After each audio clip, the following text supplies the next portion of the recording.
जय श्री कृष्ण मित्रों। आज આપણે બનાવવાના છે બટેકા પૌવા।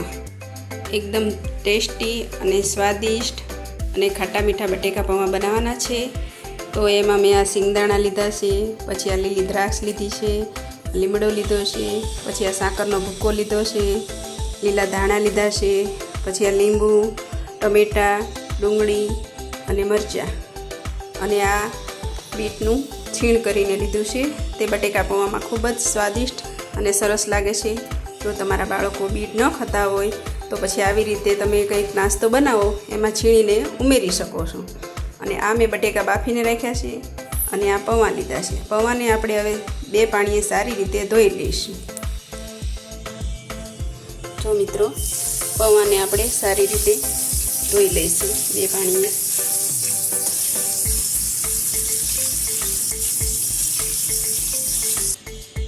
जो मित्रों, पौवा आपणे एकदम सरस 2 पाणीए धोईने एकदम कोरा करी नाख्या छे। हवे आपणे आने में लईशुं। हवे आपणे आमां बधा मसाला करीशुं।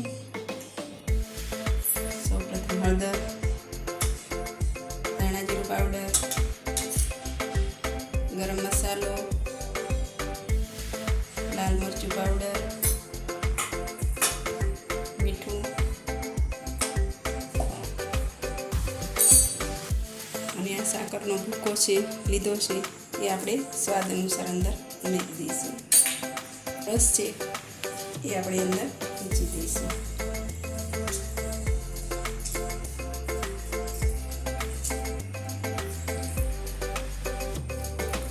રાખ્યા છે એને પણ આપણે અંદર ઉમેરી દઈશું। હવે આપણું બધું મિશ્રણ હાથેથી મિક્સ કરી લઈશું।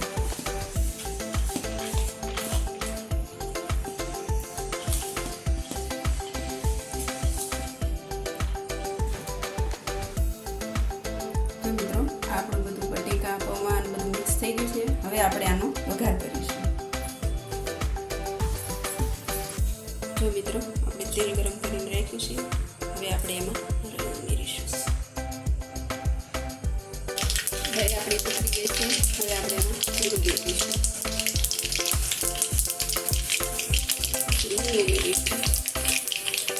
મીઠા લીલાના પછી આ લીલા મરચાં,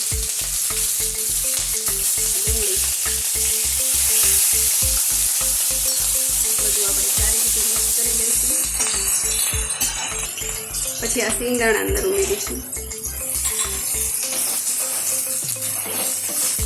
સિંગદાણા આપણા બરાબર ચડી જાય પછી આપણે એમાં ટમેટા ઉમેરવાના છે। બધાને આપણે સારી રીતે ચડવા દેવાનું છે।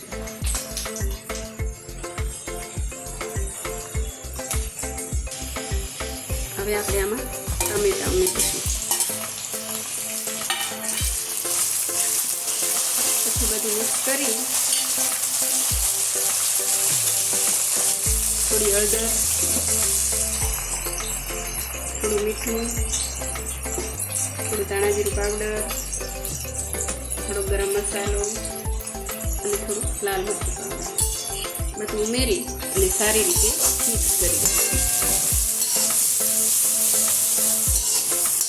હવે જે આપણે પૌવાનું મિશ્રણ બનાવ્યું છે એને આપણે આની અંદર ઉમેરવાનું છે।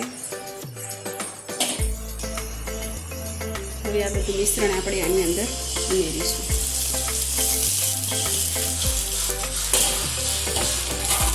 પછી એને આપણે બરાબર હલાવી લઈશું।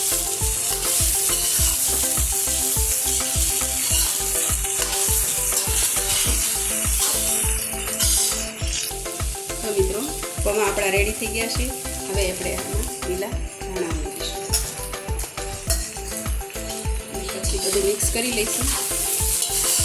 હવે આપણે આને સર્વિંગ ડીશમાં લઈશું। જો મિત્રો, આપણા બટેકા પૌવા તૈયાર છે। હવે એની ઉપર આપણે ઝીણી સેવ ઉમેરીશું। પછી આ લીલી દ્રાક્ષ છે એ ઉમેરીશું અને આ બીટનું છીણ કરીને રાખ્યું છે એને પણ આપણે ઉપર ઉમેરીશું। બટેકા પૌવામાં બીટનો સ્વાદ એકદમ સરસ લાગે છે અને ખાવાની પણ ખૂબ મજા આવે છે। જો મિત્રો, આપણે આપણા બટેકા પૌવા ટેસ્ટી બટેકા પૌવા એકદમ તૈયાર છે. તો તમે આ બટેકા પૌવા જરૂરથી બનાવજો અને એકદમ છૂટા અને સરસ બન્યા છે.